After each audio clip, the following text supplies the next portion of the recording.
जरा सोचो, तुम इतने खूबसूरत हो जाओ कि घर से बाहर निकलते ही लड़कियों का जमावड़ा लग जाए और तुम्हारी खूबसूरती को संभाल पाना उनके बस की बात ही ना हो। कुछ ऐसा ही होता है हमारी आज की कहानी में। कहानी की शुरुआत होती है मास परिवार से, जो पिछली कई पीढ़ियों से सबसे सुंदर इंसानों में से थे। लोग उनकी खूबसूरती की वजह से उन्हें बेहद पसंद करते थे और यही उनके पैसे कमाने का तरीका था। उनका सबसे बड़ा बेटा ओकिस एक टिकटॉक स्टार है। उसके दिलकश चेहरे की वजह से उसके करोड़ों फॉलोअर्स थे। इसके अलावा वो आम लड़कों की लड़कियों से सेटिंग करवाने में भी मदद करता था। उसका बाप पार्कर भी अपने समय में हद से ज्यादा खूबसूरत था, जो आए दिन लड़कियों का दिल तोड़ता था। उसने 1200 से ज्यादा लड़कियों को डेट किया था और आखिरकार उसे अपने बच्चों की माँ मिल गई। उसकी माँ भी काफी खूबसूरत थी, लेकिन थोड़ा आदमियों की तरह। अबे इसकी तो मूछें भी हैं। उनका छोटा बेटा कुलीन घर में सबसे ज्यादा सुंदर है। पूरे परिवार को अपनी खूबसूरती पर नाज था, लेकिन कुलीन चाहता था कि वो एक आम जिंदगी गुजारे। वो अक्सर सोचता था कि अगर वो थोड़ा कम सुंदर होता तो हर बार बाहर निकलने पर उसके पीछे लड़कियों की भीड़ ना पड़ती। उसके सुंदर चेहरे की एक झलक देखते ही लड़कियां पागल सी हो जाती। किसी की नाक से खून बहता तो कोई अपने बाल नोचकर इधर उधर कूदने लग जाती। नतीजा ये हुआ कि कुलीन की आज तक किसी लड़की से बात तक नहीं हो पाई थी। वो ज्यादा बाहर नहीं जाता था और अब तक घर से ही पढ़ रहा था। कुलीन के पास अपनी मछली के अलावा बात करने के लिए कोई भी नहीं था। वो अकेला ही पत्ते खेलते हुए मछली से बातें करता रहता। उसके इस बर्ताव से उसके परिवार को काफी चिंता हो रही थी। ओकिस कई बार उसे सुंदर लड़कियों की तस्वीरें दिखाकर पंप देता कि जा भाई, दुनिया में लड़की लड़की पटा, क्या कर रहा है तू।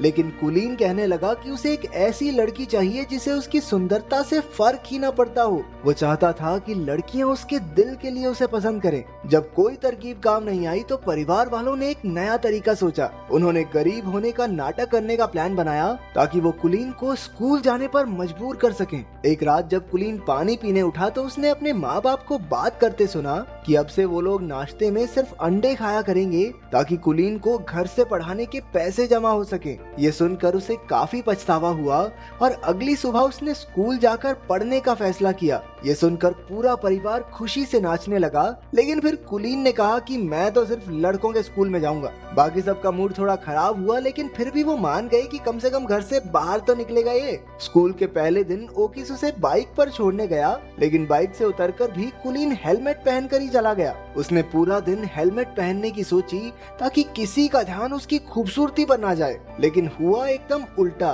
क्योंकि हेलमेट की वजह से सारे बच्चे उसे ही देखने लगे। उसे परेशान करने सिडी नाम का एक लड़का और उसके चेले आ गए। जब टीचर आई तो उसने कुलीन को हेलमेट उतारने को कहा। ना चाहते हुए भी कुलीन को अपना हेलमेट उतारना पड़ा और सबने उसका दिलकश चेहरा देख लिया। इसके बाद तो टीचर सीधा हॉस्पिटल में पहुंच गई, क्योंकि कुलीन को देखते ही उसकी सांसें थम गई थी। कुलीन सीधा घर की ओर भागा, लेकिन बदमाश लड़कों ने उसे रास्ते में ही पकड़ लिया। उसे स्टोर रूम में लाकर वो लोग सुपर हीरोज की तरह अपनी पहचान बताने लगे। ये तीनों पिछले 3 साल से स्कूल में पढ़े थे, क्योंकि सिटी को बस बीबीएम स्कूल की सबसे सुंदर लड़की अमेंडा के साथ ही पार्टी में जाना है। अमेंडा सिर्फ सुंदर लड़कों की बात ही सुनती है, इसलिए उन्होंने कुलीन को अपना डाकिया बनाने की सोची। फिर उन्होंने कीबो नाम के एक शरीफ लड़के को धमका कर उसका साथी बना दिया। कुछ देर बाद कुलीन प्रिंसिपल के पास इन बदमाश लड़कों की शिकायत करने पहुंचा। प्रिंसिपल बेचारा खुद ही अपने बेटे की वजह से परेशान था। वो उल्टा कुलीन से ही कहने लगा कि लड़की पटवा दे भाई इस बावड़ी बूथ से, ताकि जल्दी से जल्दी स्कूल को छोड़ के जाए। उस रात कीबो और कुलीन ने अगले दिन ये काम करने का फैसला किया। कीबो के रूप में एक अच्छा दोस्त पाकर कुलीन को काफी खुशी हुई। अगली सुबह वो दोनों बीबीएम स्कूल पहुंचे, जहां उन्हें देखते ही लड़कियां चिल्लाने लगी, ये हेलमेट वाले लड़के को बाहर निकालो, पता नहीं कितना बुरा दिखता होगा। सभी लड़कियों ने मिलकर कुलीन को हेलमेट उतारने पर मजबूर कर दिया। जैसे ही उसने हेलमेट उतारा, पूरे स्कूल में तहलका मच गया। कुछ घंटों बाद तो टीवी पर खबर आ रही थी कि कुलीन की वजह से लड़कियां पागल हो रही हैं। किसी की नाक से खून बह रहा था तो कोई इधर उधर उल्टी फुल्टी हो रही थी। स्कूल की सबसे खूबसूरत लड़की अमेंडा को भी उसे न्यूज पर देखते ही उससे प्यार हो गया। उसने ठान लिया कि कुलीन को अपना बनाकर ही रहेगी। जब खबर चारों ओर फैल गई तो हजारों की तादाद में लड़कियां कुलीन के घर के बाहर इकट्ठा होने लगी। उसके परिवार वालों ने घर में एंट्री के लिए टिकट बेचकर पैसा कमाना शुरू कर दिया। जब कुलीन ने छिपकर ये सब देखा तो उसे समझ आया कि उसके परिवार ने ही उसका इस्तेमाल किया है।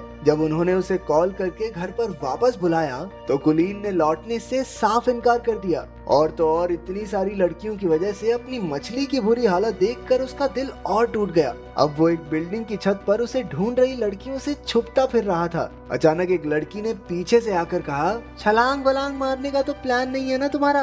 कुलीन हैरान होकर उसे देखने लगा, क्योंकि वो पहली लड़की थी जो उसे देखकर बेहोश नहीं हुई। उसे देखकर कुलीन के दिल की धड़कन बढ़ने लगी और वो कुछ बोल तक नहीं पाया। इसके बाद वो लड़की भी कुछ नहीं बोली और वहाँ से चली गई। कुछ देर बाद वो कीबो के घर रात गुजारने पहुंचा। कीबो और उसकी दादी ने उसका काफी ख्याल रखा। कीबो के कमरे में कुछ बहुत ही रेयर कार्ड्स को देखकर वो काफी खुश हुआ, क्योंकि उसे भी ऐसे कार्ड्स कलेक्ट करने का शौक था। अगले दिन दोनों छत वाली लड़की को ढूंढने लड़कियों के स्कूल में गए। वहाँ पर उनकी मुलाकात अमेंडा से हो गई, जिसे उन्होंने सिडी का खत दे दिया। अमेंडा कुलीन की खूबसूरती से फर्क न पड़ने का नाटक करने लगी, लेकिन जैसे ही वो गया अमेंडा की नाक से भी खून निकलने लगा। कुलीन को सीढ़ियों पर वो लड़की फिर से दिखी, लेकिन अपने आसपास लड़कियों के झुंड की वजह से वो उससे बात नहीं कर पाया। अगले कुछ दिनों तक कुलीन और कीबो साथ रहे और दोनों में गहरी दोस्ती हो गई। अगले दिन कीबो कुलीन को फुटबॉल देखने साथ ले गया, जहां वो अक्सर रेरे नाम की लड़की से मिलने जाता था।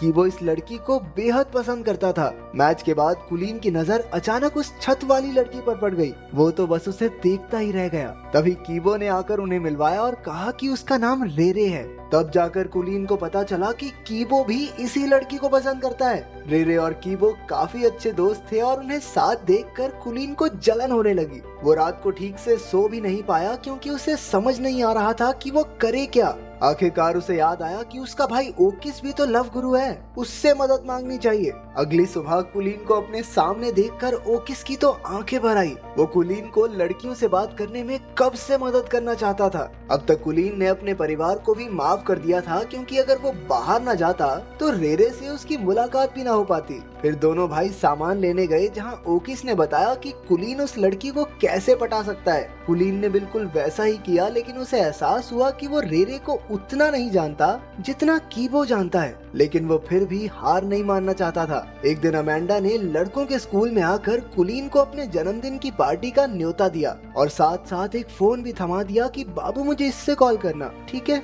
फिर शाम को कीबो, कुलीन और रेरे घूमने गए। वहाँ कुलीन समझ गया कि रेरे भी कीबो को पसंद करती है। उन्हें साथ देखकर उसे जलन महसूस हो रही थी। बाद में कीबो के जाने पर उसने सीधा रेरे से पूछ लिया कि क्या वो कीबो को पसंद करती है। पहले तो रेरे नहीं मानी, लेकिन जब कुलीन ने झूठ कह दिया कि कीबो तो अमेंडा से प्यार करता है, तो अचानक से रेरे का मुंह उतर गया। अब ये साफ था कि रेरे को भी कीबो पसंद है। इसके बाद घर लौटकर कुलीन ने अमेंडा को फोन करके उससे कुछ मदद मांगी, और वो तो कुलीन के प्यार में कुछ भी करने को तैयार थी। फिर अगले दिन अमेंडा के बर्थडे पर कुलीन और कीबो दोनों पहुंचे, तो अचानक से अमेंडा ने कुलीन को छोड़कर कीबो पर ध्यान देना शुरू कर दिया। वो उसे खींचकर साइड में ले गई और तभी रेरे भी पार्टी में आ गई। रेरे की नजर अमेंडा पर पड़ी, जो कीबो को किस कर रही थी। ये देखकर उस बेचारी का दिल टूट गया और वो वहाँ से भाग निकली। उसके पीछे पीछे कुलीन ने भी जाकर अपने प्यार का इजहार कर दिया। रेरे ने जवाब दिया कि वो तो उसे सिर्फ दोस्त ही समझती है।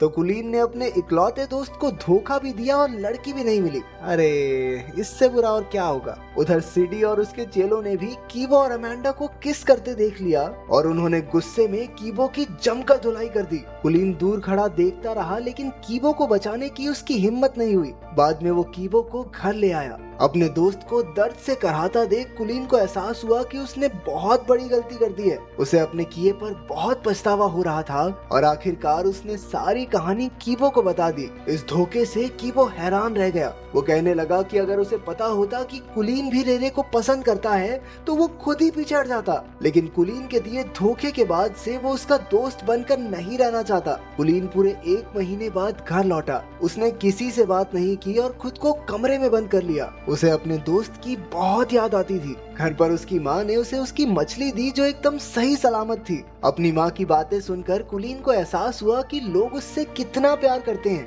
अब उसने फैसला किया कि वो कीबो को जरूर मना लेगा। अगली सुबह उसने रेरे को जाकर सब सच बता दिया। इसके बाद उसने कीबो के पास जाकर उससे माफी मांगने की कोशिश की। तो पहले तो कीबो नखरे मारता रहा, लेकिन बातों बातों में कुलीन ने कीबो से बुलवा लिया कि वो रेरे को कितना प्यार करता है। बाद में पता चला कि रेरे फोन पर सब कुछ सुन रही थी। आखिरकार उन दोनों के बीच की गलतफहमियां दूर हो गई थी। कुछ दिन बाद सब डांस पार्टी में गए, जहां कीबो की पार्टनर रेरे थी और कुलीन की पार्टनर अमेंडा। आखिरकार कुलीन और अमेंडा को डांस के किंग और क्वीन का खिताब मिला। जहां एक और सारी लड़कियां उसे स्टेज पर देखकर पगला रही थी, वहीं उसे एक लड़की की आवाज आई कि इतना भी अच्छा नहीं दिखता ये सुनते ही कुलीन का दिल एक बार फिर से जोरों से धड़कने लगा और उसकी नजरें इस अनजान लड़की को ढूंढने लगी। तो अगर एक दिन के लिए तुम इतने खूबसूरत हो जाओ तो तुम क्या करोगे, कमेंट्स में जरूर बताना।